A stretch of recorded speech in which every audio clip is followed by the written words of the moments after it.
পবিত্র কুরআনুল কারীমের সূরা বালাদের মাঝে অত্যন্ত চমৎকার ভাবে গোটা পৃথিবীর চক্ষুষ্মান মানুষদেরকে লক্ষ্য করে রব্বুল আলামিন বলছেন, আলাম নাজআল লাহু আইনাইন ওয়া লিসানাও ওয়া শাফাতাইন।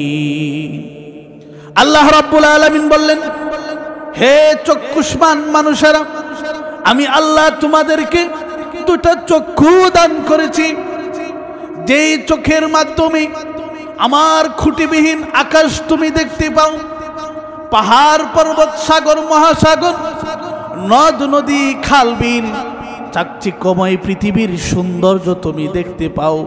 কিন্তু এই পৃথিবীর বহু মানুষ এমন আছে যাদেরকে আমি আল্লাহ দুটা চক্ষু দান করি না। অথচ তোমার মতো সেও মানুষ, তার হাত আছে, পা আছে, অঙ্গ প্রত্যঙ্গ গুলো আছে, কিন্তু সে এই পৃথিবীর নাজ নিয়ামত গুলো দেখতে পায় না। আমি আল্লাহ তাকে দুটা চক্ষু দান করি না। কিন্তু হে গোলাম, আমি তোমাকে দুইটা চক্ষু দান করেছি, সেই চোখের মাধ্যমে আমার নাজ নিয়ামত গুলো দেখে আমি আল্লাহর গোলামি করবে, আমি আল্লাহর ইবাদত বন্দেগী করবে, আমি আল্লাহর দেয়া চোখগুলো যথাস্থানে ব্যবহার করবে।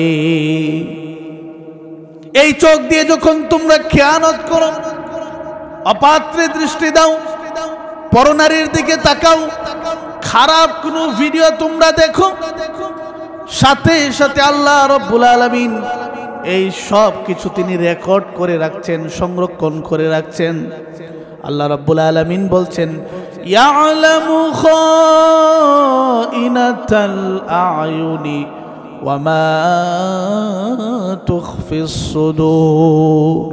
আল্লাহ রাব্বুল আলামিন বললেন, হে দুনিয়ার মানুষ, তোমরা যখন আমার দেয়া নিয়ামতগুলো অর্থাৎ আমার দেওয়া দুটো চক্ষুকে যখন অপাত্রে ব্যবহার করো, পরনারীর দিকে তাকাও, পরপুরুষের দিকে তাকাও, এরপর অন্তরে যেই কল্পনা করো, প্লেন প্রোগ্রামগুলো করো, খারাপ ধারণাগুলো করো, সব কিছু সম্পর্কে আমি আল্লাহ অবগত আছি।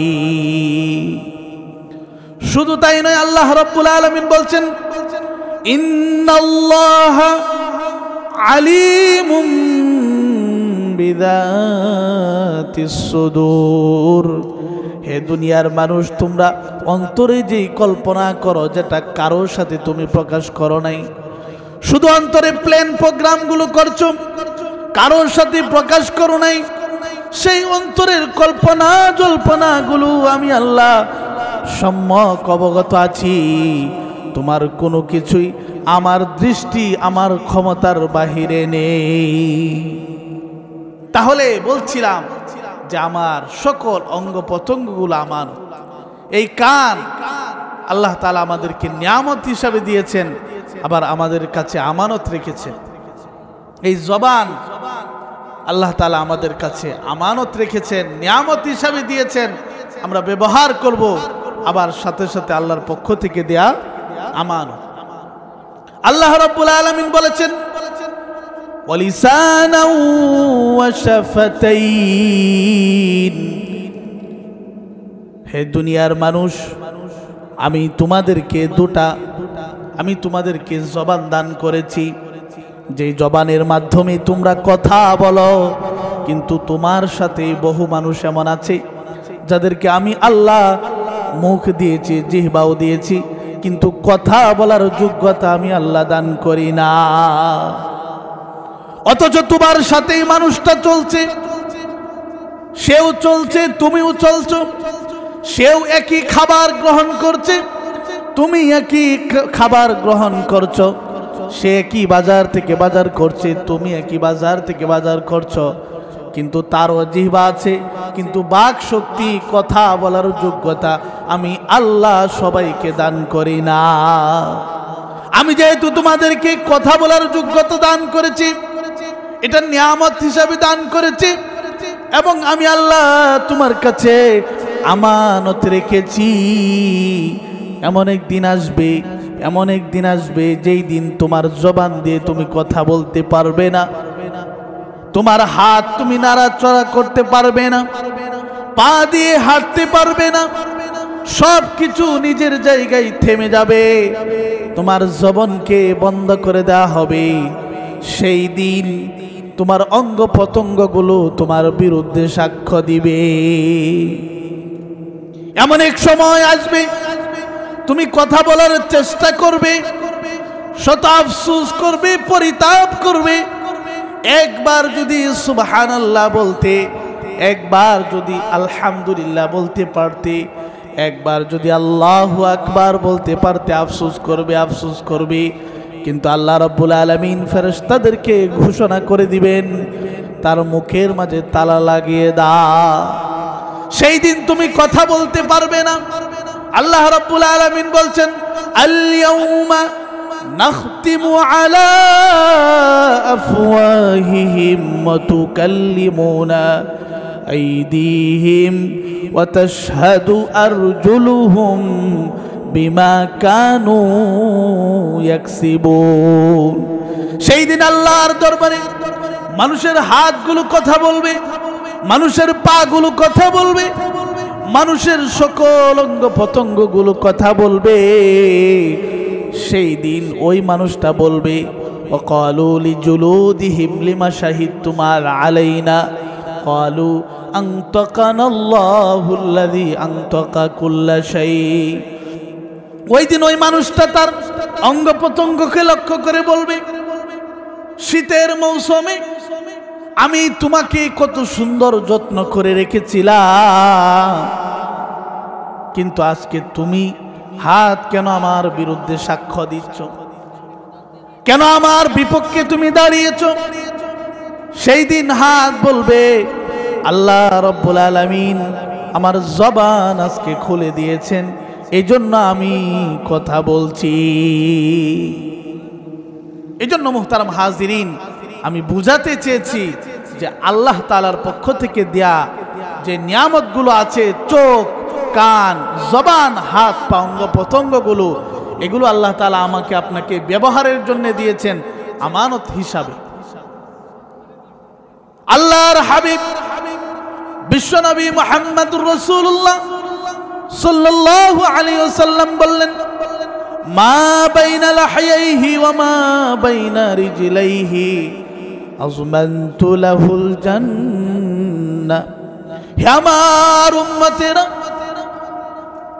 তোমরা যদি দুইটি জিনিস হেফাজতের জিম্মাদারি নিতে পারো গো, দুইটা জিনিস সংরক্ষণের জিম্মাদারি যদি তোমরা গ্রহণ করো, আমি নবী ওয়াদা দিলাম, আমি নবী প্রতিশ্রুতিবদ্ধ হলাম, আমি নবী তোমাদেরকে সুপারিশ করে করে জান্নাতে নিয়ে যাব। চিৎকার দিয়ে বলেন সুবহানাল্লাহ। এক নাম্বার হলো তুমি তোমার জবানকে হেফাজত করবে। দ্বিতীয় নাম্বার হলো তোমার যে লজ্জাস্থান আছে সেটাকে হেফাজত করবে, অপাত্রে ব্যবহার করবে না।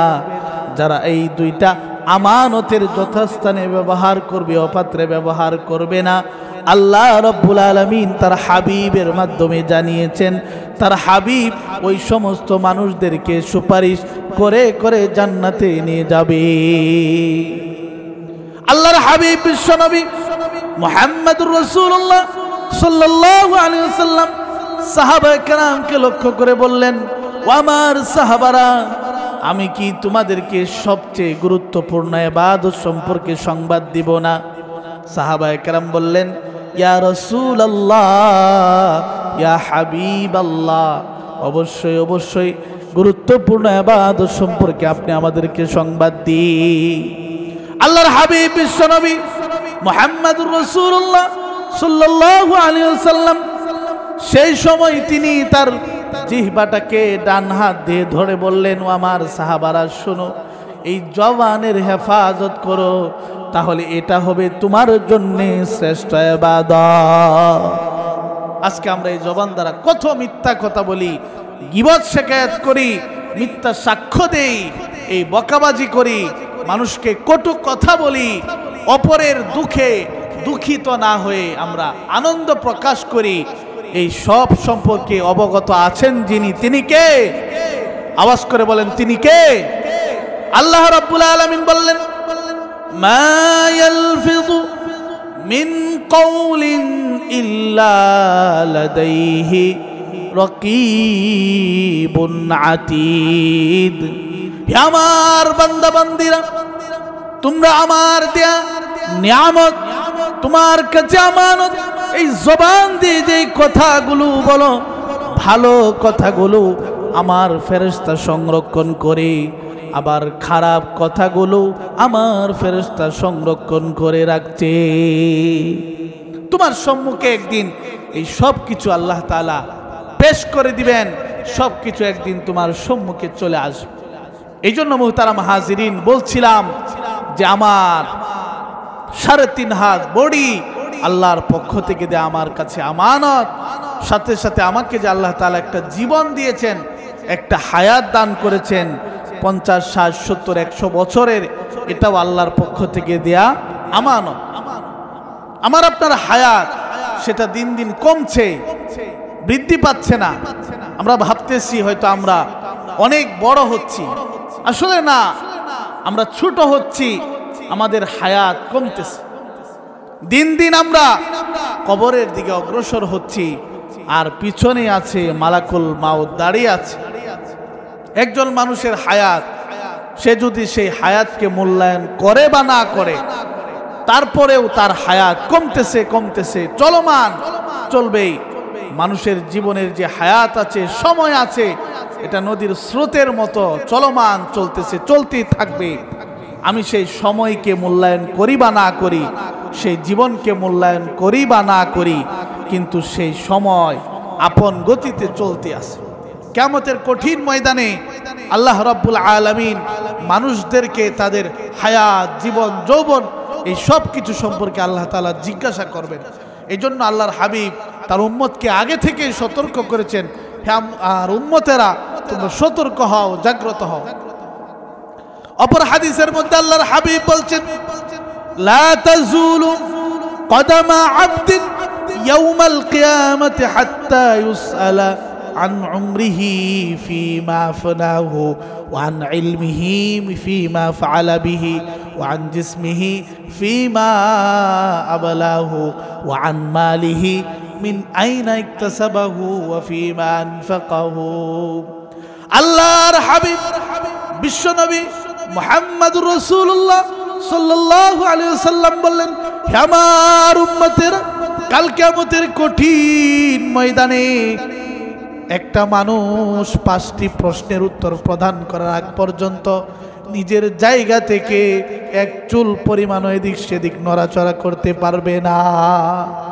1 নাম্বার প্রশ্ন হবে, হে আমার বান্দা বান্দিরা, আমি তোমাদেরকে যে হায়াতটা দান করেছিলাম, সেই হায়াতটা কোন কাজে ব্যয় করেছ?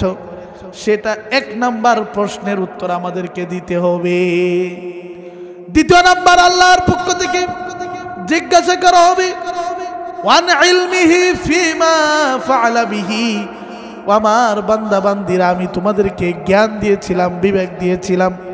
পৃথিবীর বহু প্রাণী এমন আছে যাদেরকে আল্লাহ রাব্বুল আলামিন জ্ঞান দান করেন না। শুধুমাত্র মানুষকে আল্লাহ রাব্বুল আলামিন সেই জ্ঞান ক্ষমতা দিয়েছেন, ভালো মন্দের মাঝে মানুষই পার্থক্য করতে পারে। এমনকি মানুষের মধ্য থেকেও বহু মানুষকে আল্লাহ রাব্বুল আলামিন সেই জ্ঞান বিবেক আল্লাহ তাআলা দান করেন নাই, যার দরুন আমরা তাদেরকে পাগল উন্মাদ বলি। কিন্তু আল্লাহ রাব্বুল আলামিন জিজ্ঞাসা করবেন, ও আমার বান্দা বান্দিরা, আমি আল্লাহ তোমাদেরকে যেই জ্ঞান দান করেছিলাম, বিবেক দান করেছিলাম, সেই জ্ঞান বিবেকটাকে কোন কাজে ব্যয় করেছ?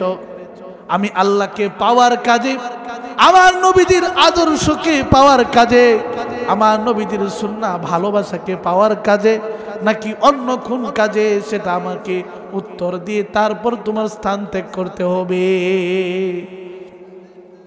3 নাম্বার আল্লাহ রাব্বুল আলামিন জিজ্ঞাসা করবেন, ওয়ান জিসমিহি ফীমা আবলা। আমি আল্লাহ তোমাদেরকে যেই সুষ্ঠ সুন্দর সুঠাম একটা দেহ দান করেছিলাম, সেই দেহটাকে তুমি কোন কাজে ব্যয় করেছ?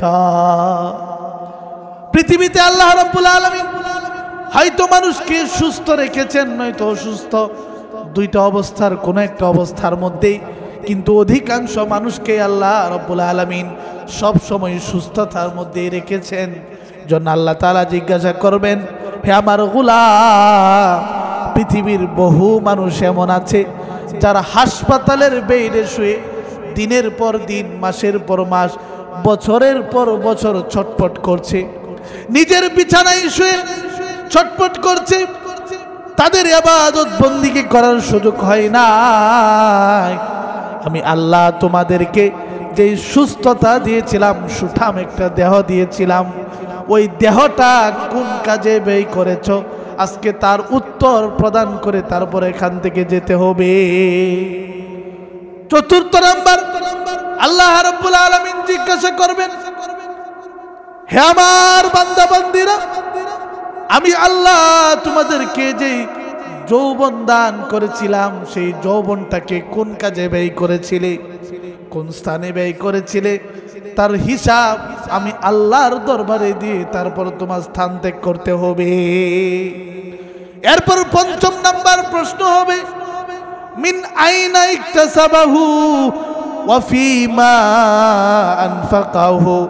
আমার বান্দা বান্দিরা, আমি আল্লাহ তোমাদেরকে সাময়িক কিছু ধন দৌলতের মালিক বানিয়েছিলাম, টাকা পয়সার মালিক বানিয়েছিলাম, সেই টাকা পয়সাগুলো কিভাবে উপার্জন করেছো, কোন জায়গা থেকে উপার্জন করে কোন জায়গায় ব্যয় করেছো, তার হিসাব আমার দরবারে দিতে হবে। এজন্য আল্লাহ রাব্বুল আলামিন বলছেন, ইয়াউমা লা ইয়ানফাউ মালু ওয়ালা বানুন ইল্লা মান আতাল্লাহা বিকলবিন সালিম। আল্লাহ রাব্বুল আলামিন বলছেন, ও আমার বান্দা বান্দিরা, যে সম্পদ নিয়ে তোমরা অহংকার করো, তাকাব্বুর করো, যে ক্ষমতা নিয়ে তোমরা বাহাদুরি দেখাও, কিয়ামতের কঠিন ময়দানে তোমাদের ধন সম্পদ, জনসমর্থন, ক্ষমতা, এসব কিছুই আমার দরবারে কাজে আসবে না। আমার দরবারে শুধুমাত্র কাজে আসবে একটা বিষয়, সেটা হলো কলবে সালিম, যারা নূরযুক্ত গুনাহমুক্ত অন্তর আমার দরবারে নিয়ে আসবে। এই জন্যই ধন সম্পদ, ক্ষমতা, এগুলো পেয়ে আল্লাহকে ভুলে গেলে চলবে না। আল্লাহ তাআলা জিজ্ঞাসা করবেন, সম্পদটা উপার্জন করেছো কিভাবে, ব্যয় করেছো কোথায়? এটা আল্লাহর দরবারে আমাদেরকে হিসাব দিতে হবে।